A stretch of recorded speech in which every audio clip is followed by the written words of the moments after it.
I never imagined a cleaner could speak Dutch until the executives were left speechless.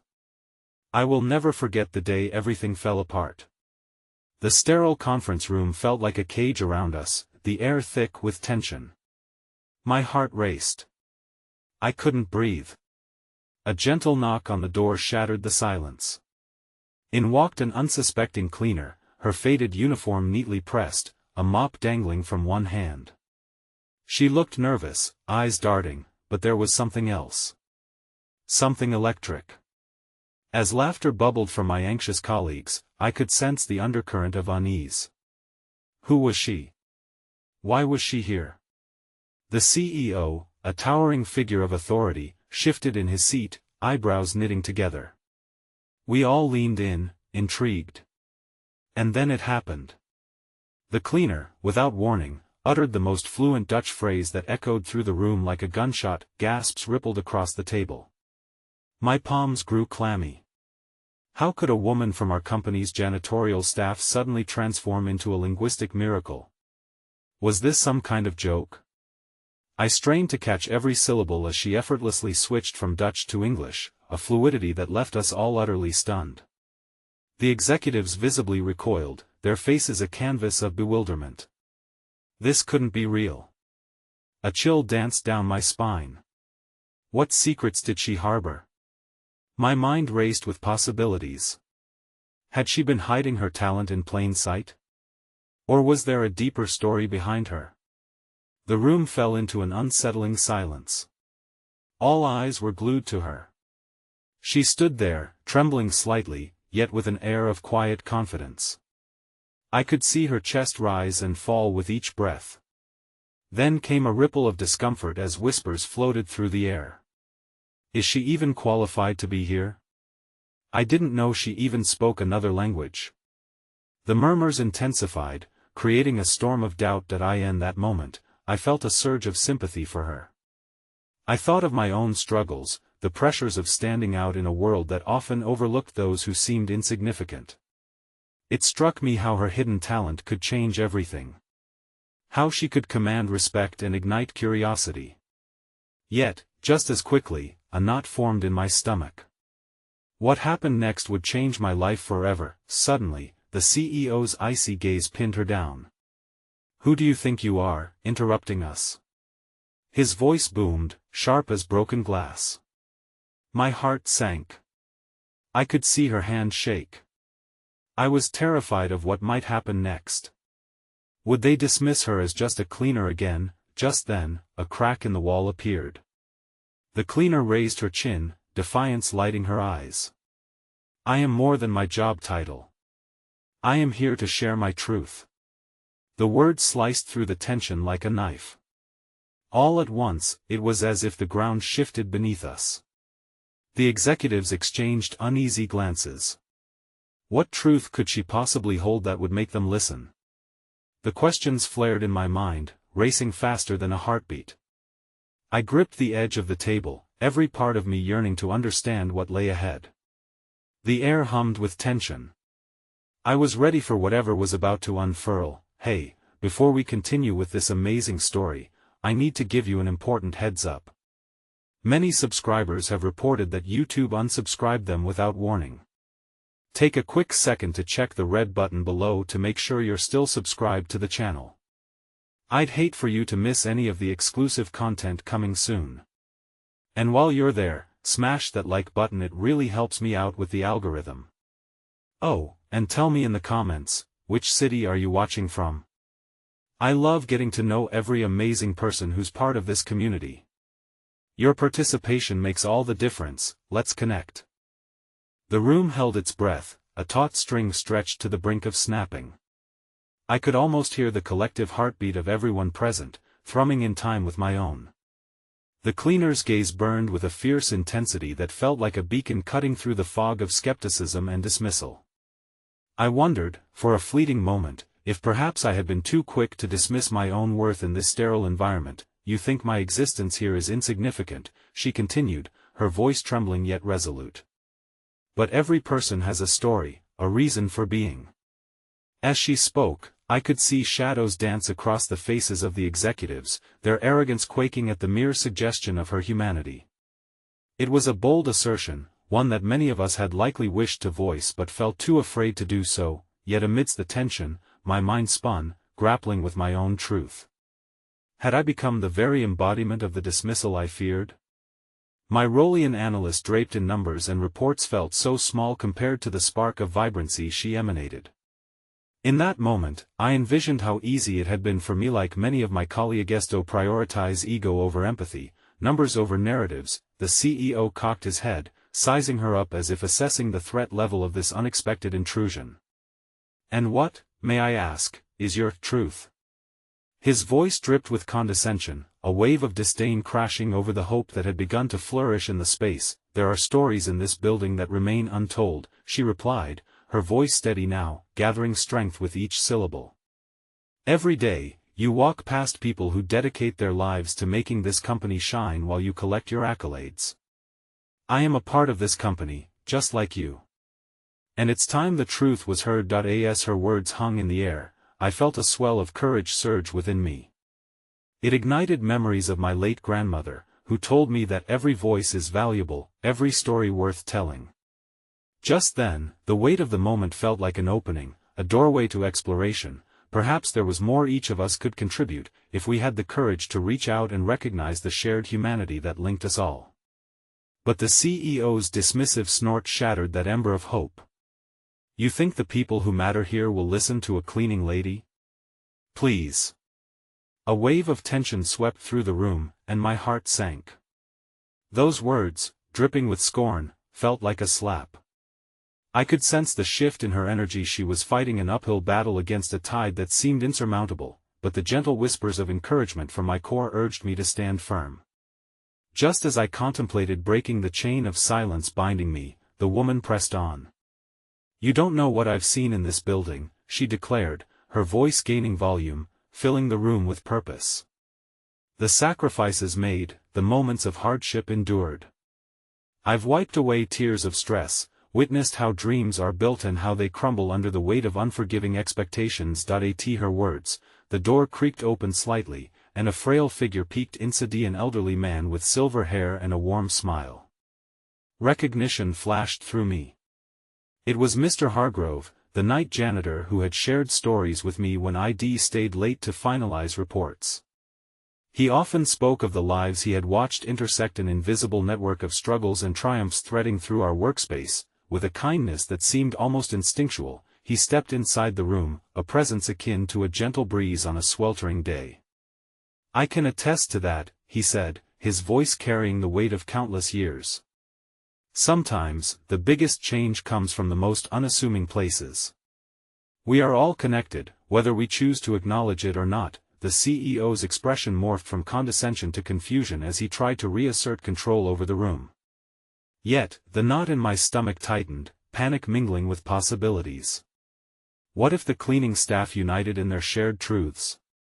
What if this became a movement? Suddenly, the cleaner stepped forward, determination etching deeper lines across her face. "We are a mosaic, every piece fitting together to create something greater.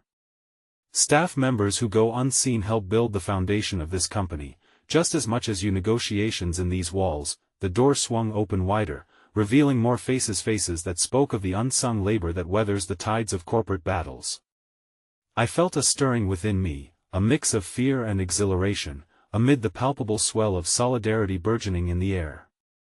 As the executives hesitated, caught between fury and disbelief, my heart raced. Memories surged back of times I had felt small and unworthy. For every hour I had labored silently, there had been a longing to rise above the limit set by those who deemed me unimportant, and then the floor shifted. A voice from the back, a timid but resolute murmur, called out. "Maybe it's time we listened." I turned, breath caught. Was the tide truly shifting? My gaze met the cleaner's, a flicker of hope igniting between us. In the chaos of emerging voices, I sensed that today might not only mark a turning point for her but for all of us. As the echoes of courage filled the room, I realized the next word spoken could tip the balance toward either unity or chaos. I held my breath, the tension palpable, waiting for the unfolding of something magnificent or something that could collapse under the weight of silence once more. The air crackled with tension, a living thing hovering just above our heads, coiling and twisting around our collective fears and aspirations. I could feel it, a thick, electric charge binding us together, standing on the precipice of change, but also peril. The timid voice from the back had sent ripples through the assembly, reverberating against the polished panels of corporate power that so often drowned out softer tones. The cleaner looked from face to face, her resolve unyielding. "We deserve to be heard," she murmured, and with those words, the collective heartbeat of the room grew louder, thrumming like a war drum. Every person in this building has dreams, struggles, laughter, and tears worth sharing. As if summoned by her call, a second figure appeared in the doorway, a young woman from the mailroom, arms crossed defensively yet her chin held high. Her eyes darted between her colleagues and the rising crowd, searching for confirmation, validation in her choice to step forward. "If we were to speak about our contributions, maybe you'd see that it goes beyond spreadsheets and meetings." Her voice trembled yet held a spark of something brave. "Everyone has a role to play," Mr. Hargrove chimed in, his gaze sweeping the room as he echoed her sentiment. "After all these years, I've seen the laughter and the pain of those behind the scenes. We are not just shadows, we are part of what keeps this place alive." Something beautiful began to blossom within the weight of dissent, shifting the atmosphere just enough for a glimmer of possibility to seep through. Yet even in that burgeoning light, shadows loomed. The CEO's face hardened, lines deepening in frustration. Control was slipping from his grasp, and I could sense his predatory instinct as it flared up, ready to strike. "Enough of this," he barked, voice icy and authoritative, simulating dominance. "This is a business, not a therapy session. You think your stories hold weight? We are here to make profits, not coddle sentiments." A gasp rippled through the crowd, and I could see disappointment reflected in the faces molded in hope. The cleaner's shoulders sank, but Mr. Hargrove stepped forward, bravely confronting the CEO. "You may believe that, sir, but the heart of this company is its people. Without them, your profits are hollowed." A moment of silence fell, thick and heavy. I could feel my pulse quickening, recognizing that we stood at the edge of a sword's blade. A single wrong word could sever the fragile thread of unity bound by vulnerability and truth. The weight of the silence pressed down on us, compounded by the echoes of disappointment cascading like tears around the room. Then, unexpectedly, the accountant from finance spoke, a woman whom I considered strict and unapproachable. I don't often share my own burdens," she said, her voice wavering slightly. "But I've often wished that someone would see me beyond my numbers. I've cleared my table of colleagues who have jumped ship, worried that I would be overwhelmed.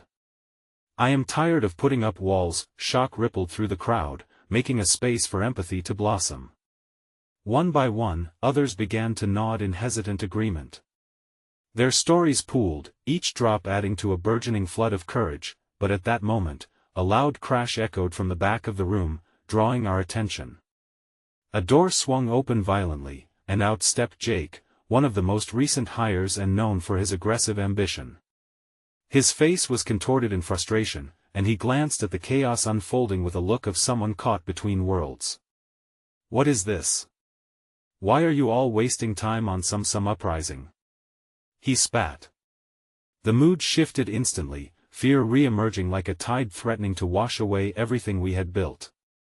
"You think your stories matter?" he sneered, scanning the room with disdain. "This place thrives on survival of the fittest, not your sad tales." My breath hitched as I watched fear ripple through the previously emboldened voices. Hope felt impossibly fragile against the current of his skepticism. But even in that suffocating moment, the cleaner stood firm. "And yet, it is the very stories you dismiss that weave the fabric of this organization. Every person here brings value, whether you recognize it or not." Suddenly, the wall behind me trembled. I glanced around, terrified of the revelatory passages that might emerge. What secrets might tumble out if everyone's walls fell? The crowd seemed split, shards of discomfort clashing against burgeoning solidarity. The dynamics twisted again, and an uncomfortable silence descended. Then, in the quiet, I recognized what I had wanted to say all along, the yearning buried deep within me to amplify the truths we often veiled. I raised my hand, heart racing as a mixture of fear and determination swelled within. The words began to tumble forth, dangerously sweet yet stinging with their rawness, but just as I began to speak, the ground gave way beneath me. The ground beneath our feet trembled, my eyes widened in shock at the corporate emblem above the doorway. In that moment, I saw, not only upheaval but a subtle fracturing. A voice from above, a voice I recognized, began resonating through the room, sending shivers of recognition down my spine. I wouldn't underestimate the power of a cleaner's truth. The voice was unmistakably that of my grandmother, her words echoing in my mind as if summoned from the past. My heart raced as memories flooded back, and I felt every story that had ever emerged from our lives, waiting to be told. The room was on the cusp of something monumental, and at that moment, I understood the weight of destiny dangling delicately between us all, and just as the connection between past and present ignited, the ground beneath us rumbled louder, shaking innocence away, as my eyes fell to the CEO. There was something unreadable in his gaze, something deep and hidden. What secret lay in wait in his navy blue suit? What buried truth, painstakingly shielded, was momentarily caught in the glare of our collective courage? The questions loomed heavily, a haunting awareness shared among us, stirring the stillness into a fervor that threatened to tear us apart or bind us together forever. And then it hit me: if the real struggles lay deeper within our own ranks, unseen even by those close to us? In that expansive moment, clarity struck. I had just awakened to the urgency of my own voice, and the room vibrated with the chaotic beauty of a reckoning. The tremor settled into an unsettling stillness, the air thick with potential. It felt as though time had paused, and everyone held their breath, waiting for anything to break the silence that felt so loaded now. I searched the faces surrounding me, a gallery of emotions illuminated by the fragile flicker of hope. But along with that hope was a palpable tension, an urgency that clawed at my insides. I had never known such a mixture. It burned with the desperation for change, but tempered with the fear of failure. Why are we silent? The cleaner's voice broke through the fog, sturdy like an oak amidst the storm. The world listens when the powerful speak. But this moment, this is ours. What will we say? She stepped forward, her gaze steady, piercing through the weight of our shared anxiety. With her words, something snapped within me. Maybe it was the mention of my grandmother, or maybe it was the realization that I had stood on the sidelines for far too long. The crowd needed to hear all our stories, they needed to feel the weight of our shared experiences. As I looked toward the harsh light of the room, igniting faces both brave and terrified, I remembered my grandmother's tales of fighting oppression, of standing firm when the world affiliated our worth entirely with our labor. Let's not just be defined by our roles, I managed to say, my voice rising above the murmurs. Let us share the lives we lead beyond these walls, the struggles that shape us every single day. We have fought battles far too great to be silenced now. But Jake laughed, a hollow, mirthless sound that grated across the air. Such passion, adorable really, but misplaced. Your fights are meaningless in the grand scheme of things. You're wasting your time here. The sharpness of his words cut through the newly minted atmosphere, and I felt a sting at the back of my throat. A bitter realization washed over me: there would always be those who dismissed our inner turmoil. Yet resilience is forged in adversity. And from deep inside me, a small voice whispered a reminder that for every cold-hearted skeptic, a network of warmth could form around the flames of shared vulnerability. Just as I felt the fire within begin to extinguish, a surprising solidarity surged from the unexpected corners of the assembly. One by one, more employees stepped forward: an older IT specialist, a shy volunteer coordinator, even the head of marketing, whose laughter often masked a deeper sadness. They intertwined our shared horrors and triumphs with a delicate yet fierce intimacy, creating a tapestry of humanity in contrast to the stark, sterile corporate reality. Yet, swooping through, like a dark cloud on the horizon, was the impossible presence of the CEO.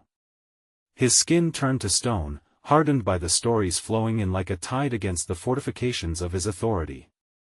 I noticed the twitch of his jaw, the way his fingers clenched into fists, as if battling down a swell of frustration. panic, and something else, perhaps regret. As if drawn by his inner turmoil, a hush fell over the room, and despite the risk, I found myself fixated on him, searching for a chink in the armor he had spent years perfecting.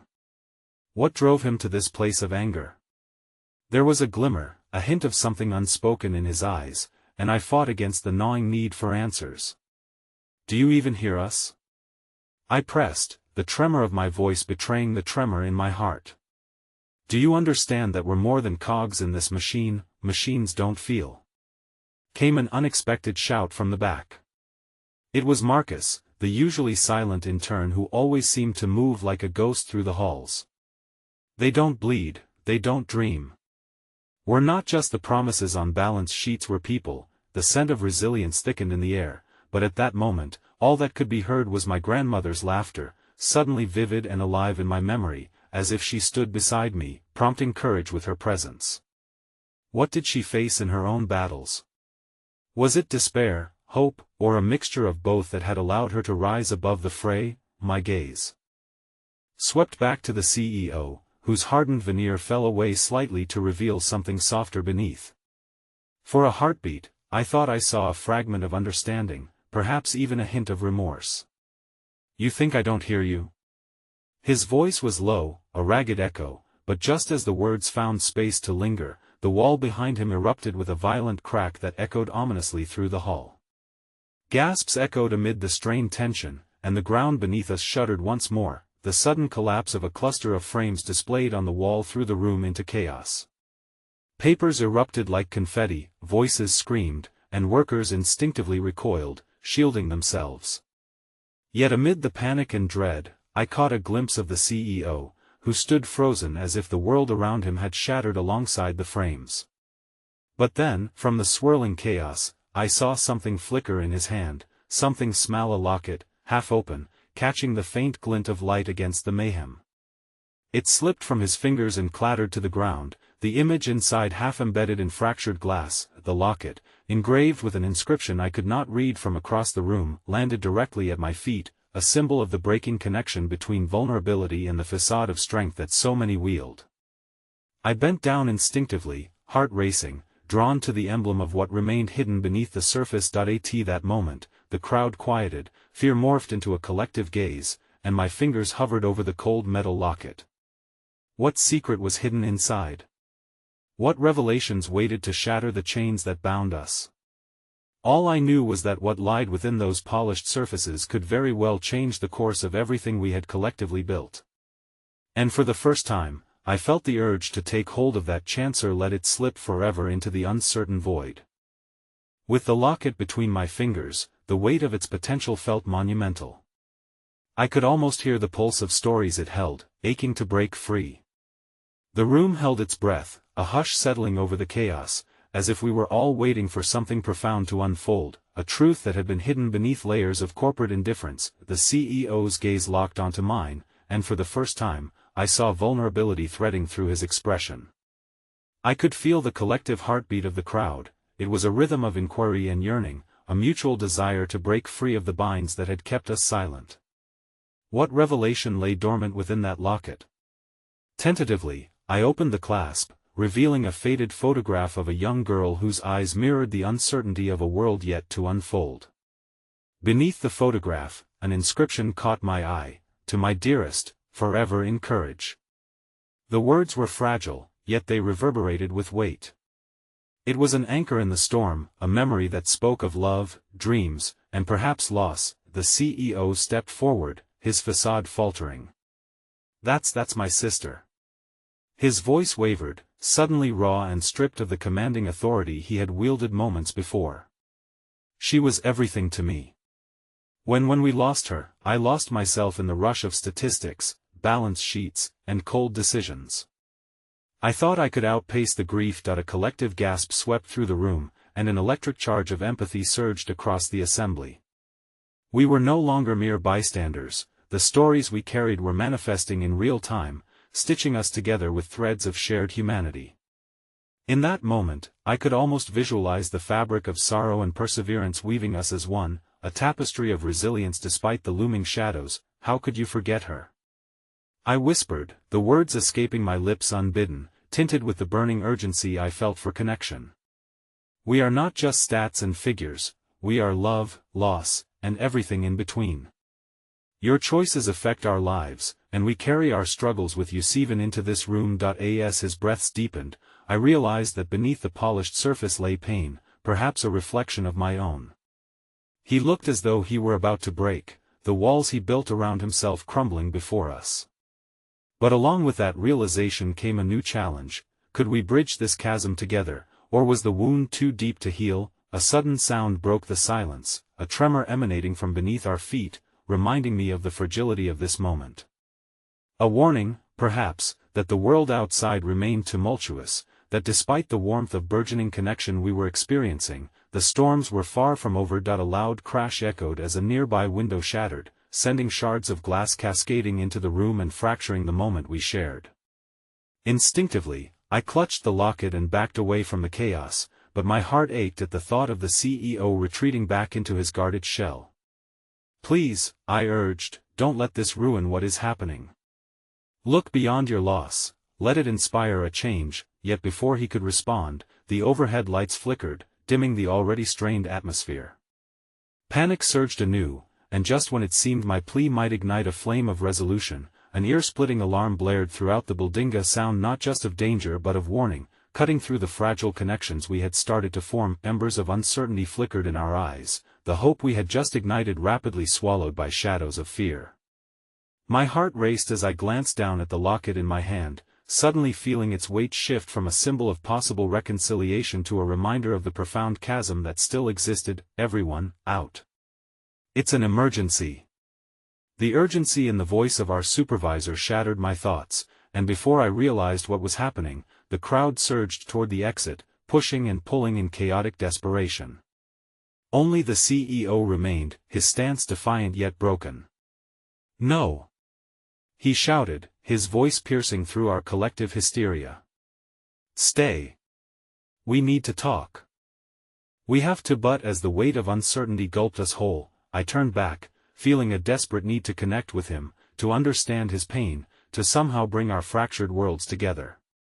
Wait! I cried, ready to bridge that gulf, but the surge of humanity twisted my body away from him, drawing me into the crushing currents of the crowd. In the chaos, I lost sight of the locket, of the photograph of his sister, the flicker of hope I unknowingly clutched in that moment. I had a sense that something had shifted, yet the urgency of survival clawed at my insides. And then, as the fire alarm screamed and the light shifted to a dull glow, I realized with growing dread that the CEO had not followed me into the fray.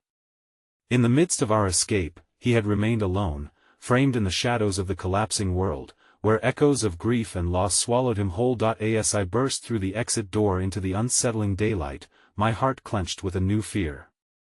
What future awaited us beyond the walls? And would the connection we had nearly formed endure, or would it fade just as the locket had slipped through my fingers, lost to the tempest we still awaited?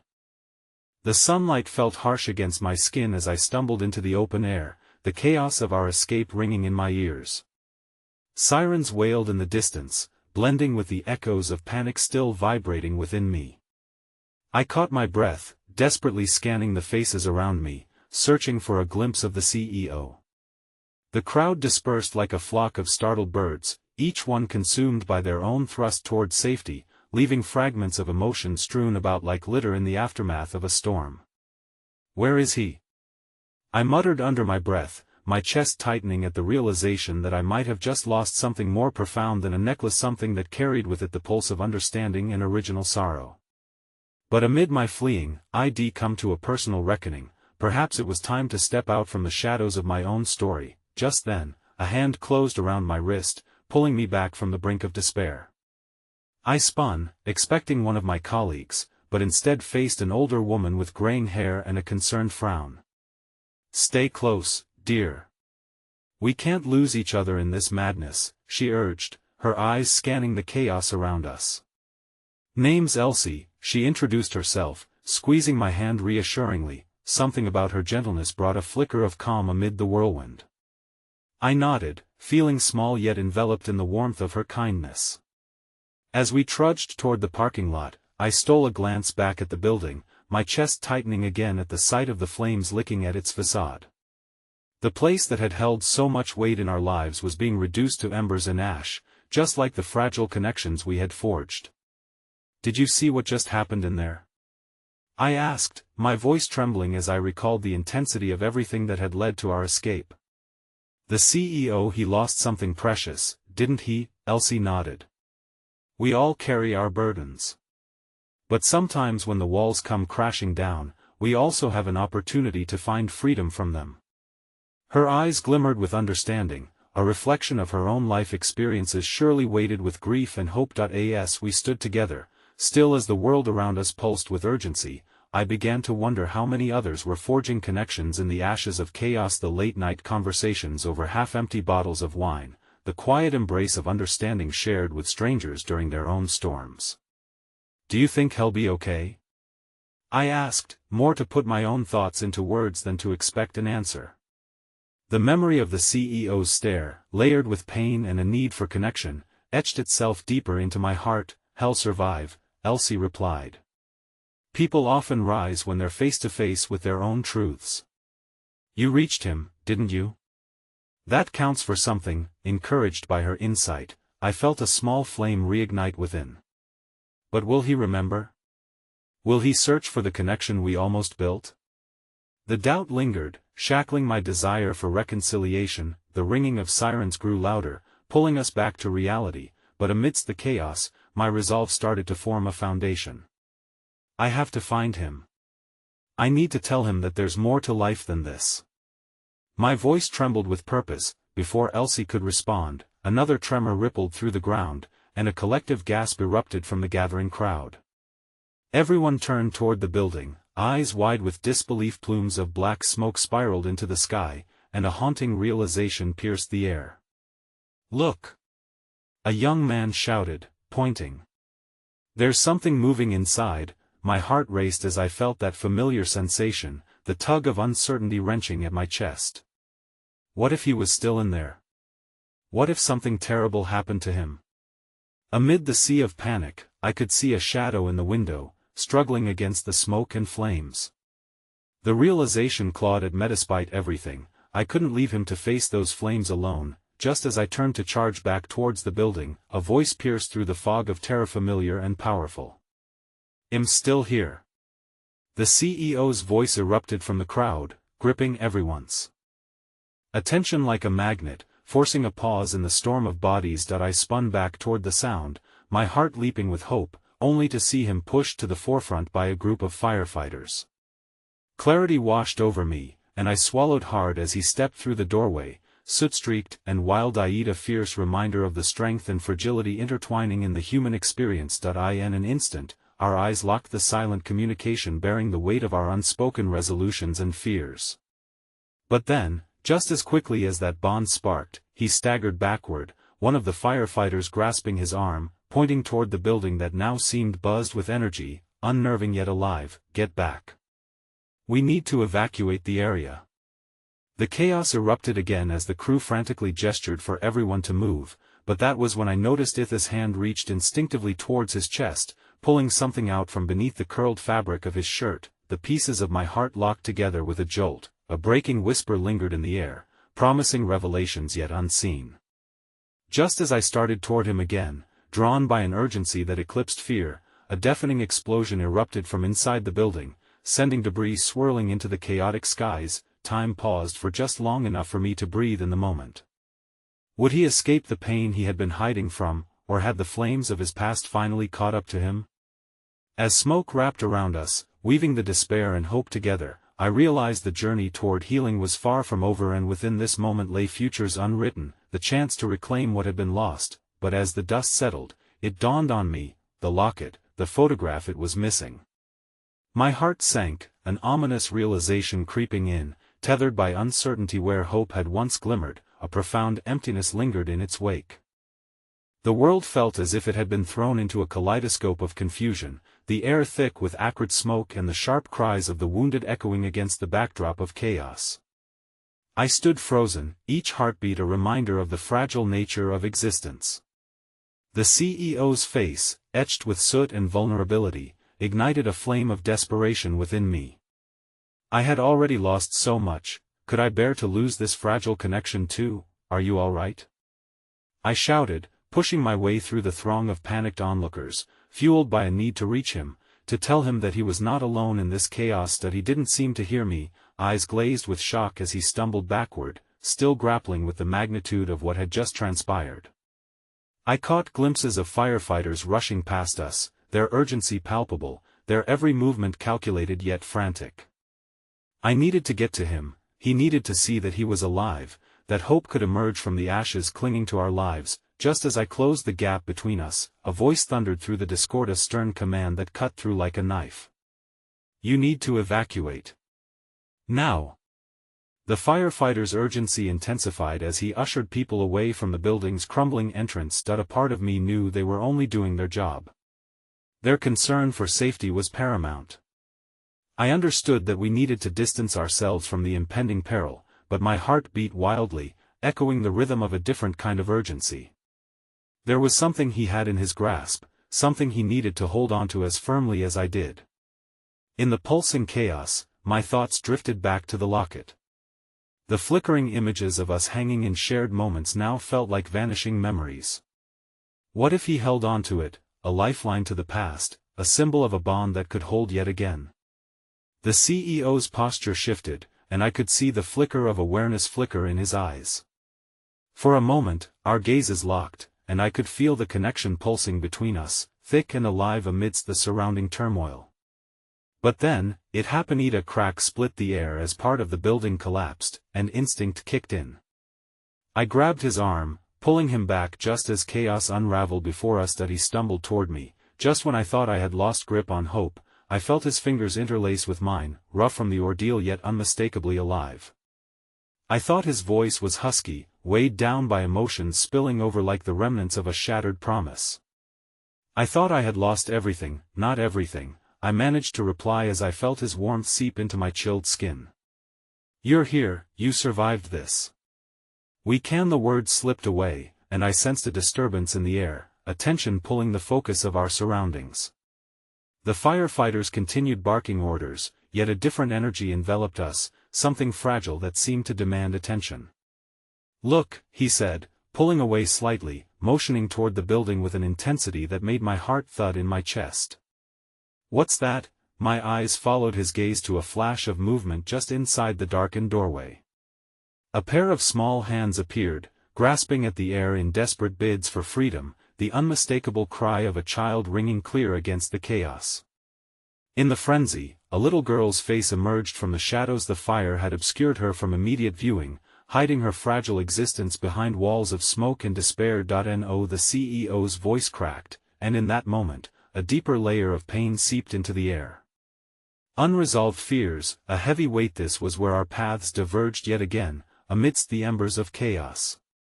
Would he choose to turn back, or would our connection be sacrificed for the sake of safety? Help! Came the desperate scream, pulling at my heart like a string fraying with every tremor. The sound ignited a fiercer urgency in the CEO's eyes, his fear morphing into something more powerful, determination. Stay back. He barked at the firefighters, who hesitated at the threshold. There's a child in there, we have to save her. No, you can't go in there. They protested, rushing to pull him away, but I caught his gaze, the mix of raw fear and fierce resolve fueling my desire to push through the chaos of commands. No. I shouted this time, finding my voice among the red-hot urgency. We can't leave anyone behind. The words hung in the air like an echo, vibrating through the tension that built between us. Before I could fully comprehend the choice we were making, he surged forward and the murmurs around us brushed against my ears, filled with disbelief and caution. With a deep breath, I followed him, daring the flames behind us, desperate to reach the small voice screaming for salvation, but the fire-raged flames roared as if they were alive, clawing at the walls that had contained hopes and dreams now twisted together in a macabre dance. Each step forward felt like a dance with danger, and I could feel the hesitation of officers at our backs, voices pleading for us to retreat. Time slowed, and my mind raced with desperate hope. This was our moment. We weren't just fleeing the past or the wreckage, we were choosing to dive headfirst into the unknown, together, just as we reached the threshold where smoke twisted and darkness wrapped itself around the remnants of what once was. The world around us exploded with sound. A chilling cry of anguish broke from the depths of the building, both familiar and terrifying. It hit me then, an unexpected wave of dread. What if I was not just racing toward a miraculous save, but beckoning forth something catastrophic? Before I could process it, the CEO gripped my hand tighter, eyes glistening with fears voiced and unvoiced. This was our reckoning, an uncharted plunge into a space where hope battled shadows, and as we stepped forward, I felt an unyielding weight in the air, an ultimatum lingering with the promise of future losses or a chance at something wholly profound. Could hope rise from these ashes, or were there flames waiting beyond that might consume us whole? As we advanced into darkness, I couldn't shake the feeling that the locket was more than a lost item. It symbolized the connection that might define our choices. But now, it stood eclipsed by uncertainty.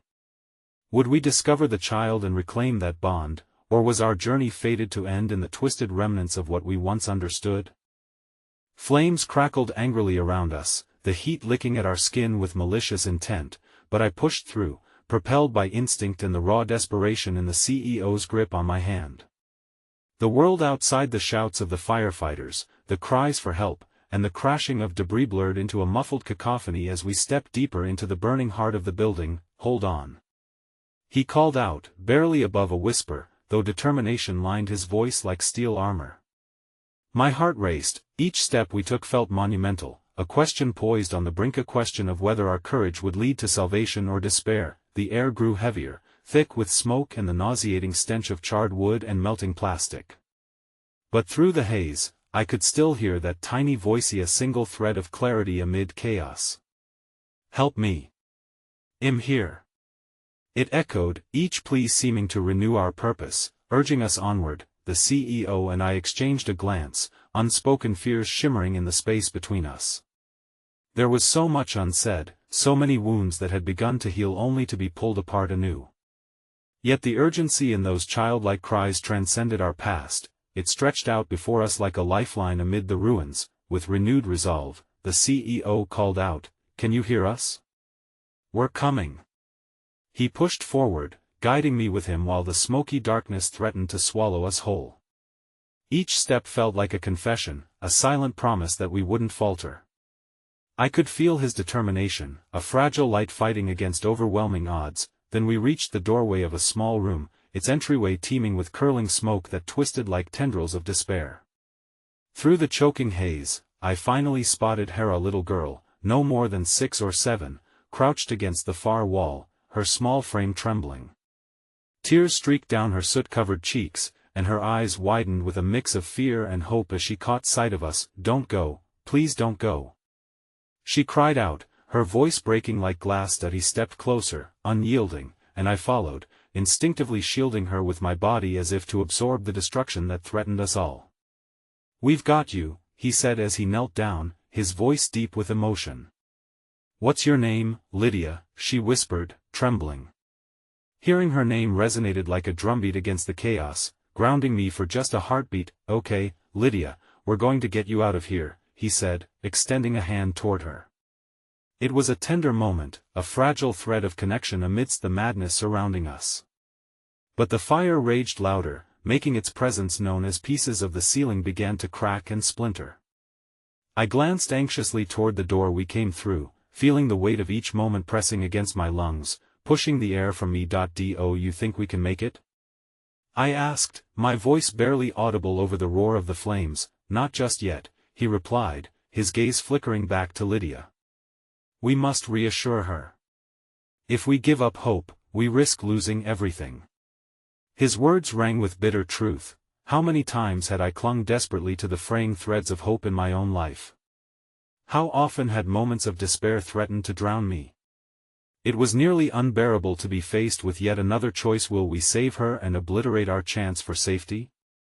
Still, there was something inherently beautiful about struggling through turmoil to bring light to another. It connected me to him more profoundly. I knelt beside Lydia, looking directly into her frightened but trusting eyes. "You're really brave, you know that? Can you stand? We need to go together." Slowly, she nodded, pulling herself up against the wall as if the sheer act of standing was a monumental achievement.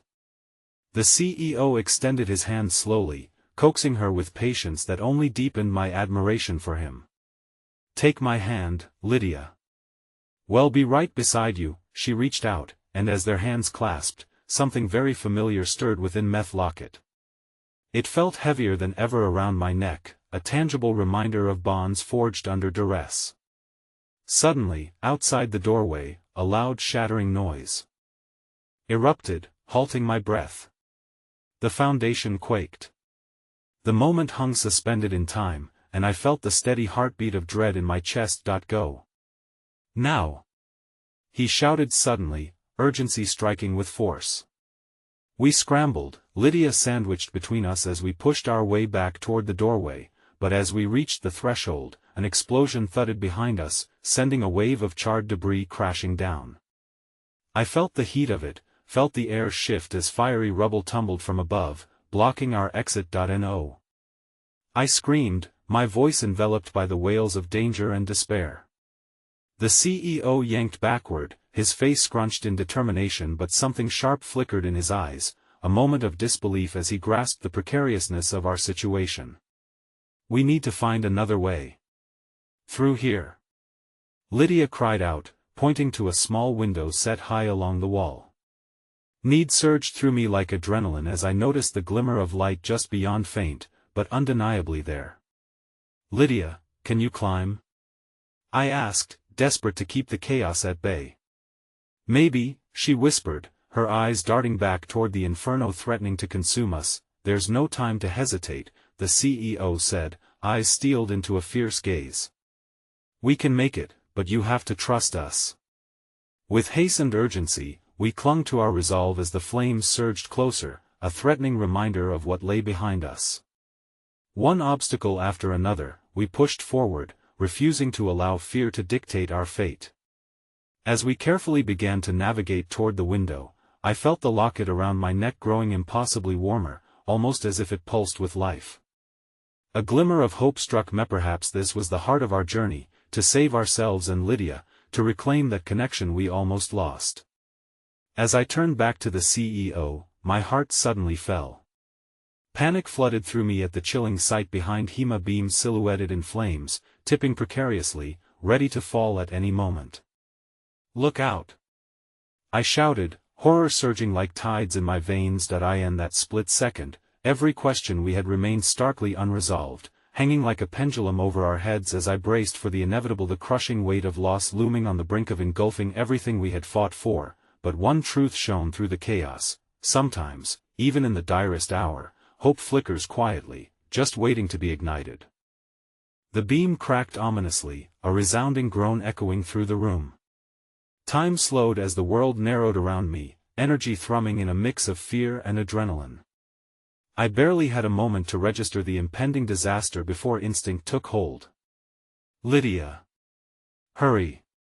I urged, my voice straining against the chaos enveloping us. The little girl's eyes widened, a mirrored reflection of confusion and terror, but as if sensing the urgency in my tone, she lunged for the window.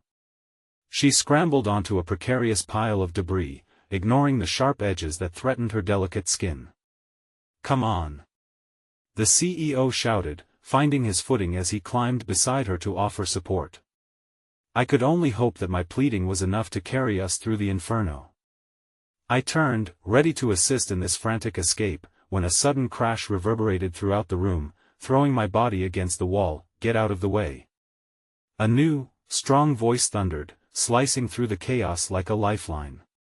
In the brief moment of distraction, I glanced back toward the door. A firefighter, his figure silhouetted in the smoke, had barreled in, oxygen mask firmly in place, eyes fierce with determination. "You three! Move!" he commanded, his tone a jarring contrast to the fear that had gripped us. "Over here!" the CEO yelled in guiding urgency. We didn't hesitate, instinctively trusting this stranger, who personified the strength we desperately needed. Lydia let out a cry of mingled worry and hope as she teetered at the edge of the pile. "I can't. It's too high." "Trust the firefighter, Lydia. You can do it." I urged as I reached for her, heart hammering in chest. With the firefighter's encouragement, she made the leap, grasping his hand tightly as he pulled her to safety. It ignited something warm within me, a sense of relief mingled with gratitude, a spark that reminded me that even in our most fearful moments, kindred souls can emerge. But just as that fleeting hope engulfed my senses, a resounding roar surged from the ceiling. Flames licked hungrily at the exposed beams overhead, ready to consume the space we occupied.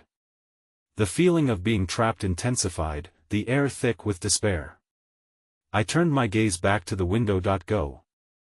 The firefighter shouted, voice cracking through the din. I will get you out. Without thinking, I lunged for the window, stunned by the overwhelming vulnerability of my situation.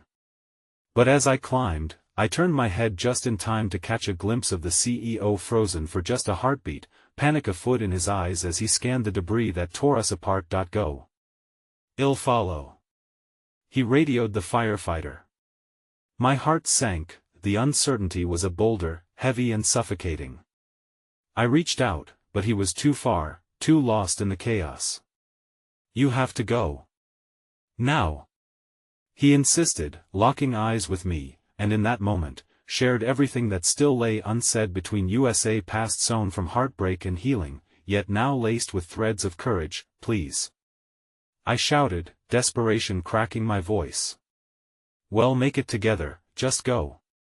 He replied with finality, and there was a weight to his words that tore at the fabric of my heart. His tone echoed farewell, almost tangible in its gravity. The firefighter urged me again, shaking me from my haze. We can't waste time. Climb. I felt torn, me loyalty gripping me like shackles around my heart. But in an instant, I knew what had to be done. The time for hesitation dissolved against the waves of heat and the roaring flames that encroached ever closer. Lydia, can you help me? I asked, gripping her small hands in mine as she persisted in her fervor, eyes brimming with determination. Yes. She squeaked, leaning forward with fierce resolve, her bravery stunning me. Together we pulled each other upward and, with one final push, I vaulted through the window and landed on the other side. Get her out. The firefighter urged, his hand outstretched toward Lydia. I'll go back for him. No. I demanded, urgency sparking through my words. We can't leave him. But the firefighter shook his head, lifting Lydia into his arms with desperation. There isn't time. You have to trust me. I turned, heart racing as I caught a final glimpse of the CEO, his eyes locked onto mine, a reassuring smile breaking through the veil of flames. It was both a promise and a silent plea, wish for the strength I had to keep moving forward, and then he was gone, swallowed by smoke and fire, just as the world around me exploded in a violent thunder of collapsing walls. Hope shattered within me like fragile glass, pain piercing through a shield of panic. Go. The firefighter shouted as he rushed backward while the smoke began to billow out of broken windows, wrapping around us in a desperate embrace. All I could do was run, propelled by the need to survive, not let our efforts mean nothing. But as I glanced back, I couldn't shake the weight of dread that settled in my bones. The truth weighed heavier. We had come so close, only to be torn apart by fate's cruel hand. Shivering, I rallied my thoughts as Lydia clung tightly to me, the warmth of her small frame grounding me amidst the chaos. Please, I whispered into the smoke. Please let him be okay. But deep down, a new, chilling perception gripped my heart. Could he still be alive? Or were we running, desperately fleeing into the safety of the unknown, leaving behind pieces of ourselves that may never be reclaimed again? As we burst into the light of the outside world, the air tasted of hope, desperation mingling with fresh freedom. But as I turned to look back at the burning building, a loud crack echoed behind USA, harbinger of loss, of devastation, and perhaps, of something deeply sinister that awaited us once the flames were extinguished. And somehow, that fear loomed larger than the flames still raging behind us, whispering ominous questions into my ear. What if we were not alone? What if the devastation we fled was just the beginning of a much larger storm? The world outside the inferno exploded with sound and color as I stumbled into the chaos, clutching Lydia tightly. The flames danced behind us, a hellish backdrop to the bittersweet moment of escape. But my heart raced not with joy, it was a thundering drum of anxiety. Had we left him behind?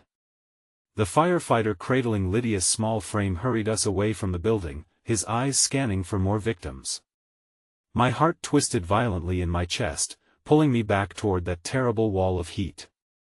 We have to go back, I shouted, desperation clawing at my throat, but the firefighter's grip tightened around us.no. We can't risk it, he replied, determination firm in his voice, but I couldn't shake the burning feeling in my gut. The longing to return for him gnawed at me like a beast caged in fury. In the sea of frantic faces, I searched for the familiar silhouette, a flicker of that determined gaze. But as the crowd swelled, pressing forward through the onslaught of smoke and panic, I felt the stinging ache of despair seeping into my bones. I had cried out for him so many times, but not once had I considered how deep the chasms had formed inside of me during this battle. Our connection, so fragile but full of unspoken promises, felt like a light now dimmed in the smoke. That I turned an anguished face toward Lydia, who looked up at me with wide brown eyes, innocence cradled in the tumult of what was happening. Are we safe now? She asked, voice small, trembling. The question cut deeper than any physical pain. I knelt down to her level, forcing a smile, even as my heart ached at the thought of the man still caught in the blaze. Yes, we are safe, I said, my resolve a makeshift armor against the turmoil. We escaped together. You were so brave, but my words felt hollow, shadows creeping back into my thoughts. The weight of letting go pressed heavily upon me, an intricate knot of guilt and fear threading through the fibers of my heart. What had we just sacrificed in the face of our desperate need to survive? I wanted to tell her that all would be well, but I couldn't even convince myself. The chaos of the scene began to blur. Emergency responders were everywhere, their cries a cacophony of urgency. I felt lost amid their determination. There was a flurry of activity, people were being treated, others were still being pulled from the building. I grasped at the moments we had experienced together, the fragile step forward we almost took against the pain, the moment filled with hope that hung in the air like so many swirling embers. What now? I asked, my voice mere breath, unsure of the next direction. Then, a powerful noise erupted from behind me, and for a heart-stopping moment, I feared the building would collapse upon itself. Instead, the CEO's figure appeared at the edge of the crowd, emerging like a phoenix from the ashes. My heart raced, I could scarcely believe that he was truly alive. He staggered forward, soot-streaked and hollow-eyed but alive. The fire had not consumed him. Is Lydia okay? He rasped as he pushed past the throng, urgency leaking from his tone. My breath caught, and I nodded as relief washed over me, carried on a tide of yearning. I'm okay, Lydia cried, reaching out toward him. But as his gaze flickered between us, I saw the unspoken question swimming in those depths. Had his sister's locket been found, or had he lost her memory forever? I thought I had lost all connection, he breathed, his expression haunted yet lit with resolve. The past being immersed in it, it had engulfed me. But holding on to those fragments, those moments, they matter more than I realized. In that moment, I saw the transformation beginning within him, a shift that mirrored my own struggles, a revelation that stretched far beyond the inferno. What threaded us together was not merely fate, but the shared burden of healing, of seeking connection within the ashes and flame. It was then the air shifted, we were standing on the precipice of something monumental, the kind of bond that could reignite in the wake of devastation. A spark of recognition ignited between us, a shared understanding of pain and the ever-complicated tapestry of life. You held on, I said, hope breaking through the remnants of despair. You can choose again. We all can. Lydia pulled his hand, her small fingers wrapping around his as she looked up at him with wonder. You're okay, she cheered, a glimmer of childhood magic illuminated in the space between them. His smile cracked through the soot. For the first time, perhaps, it carried the weight of his past while opening to the possibility of healing. Yes, little warrior, he said, kneeling before Lydia, I am. And together, we stood amid the recovering wreckage of everything we had fought to reclaim, our stories woven together, painting a greater narrative of hope amid despair. The road ahead would be uncertain, strewn with emotional debris and fear, but perhaps there was also a chance at new beginnings, an opportunity to forge connections formerly obscured by pain and misunderstanding. As the sirens faded into the distance, it felt like a promise, a pact made between the flames of our past and the delicate embers of tomorrow. We didn't have all the answers, but the strength we shared could propel us forward, and together, we would find the light again. In the distance, the sun began to dip below the horizon, a reminder that even in darkness, tomorrow always lay in wait, shimmering with the promise of new beginnings. Together, the CEO whispered, a thread pulling taut. And in that moment, I realized something profound. To embrace love and courage meant to forgive the mistakes of our past, to embrace each other as part of a shared story. Together, I echoed back, feeling the warmth of hope wrap around us, an armor forged in vulnerability, and as we held hands, I knew we were stepping into a brighter tomorrow, one where we would learn not just to survive but truly to live again.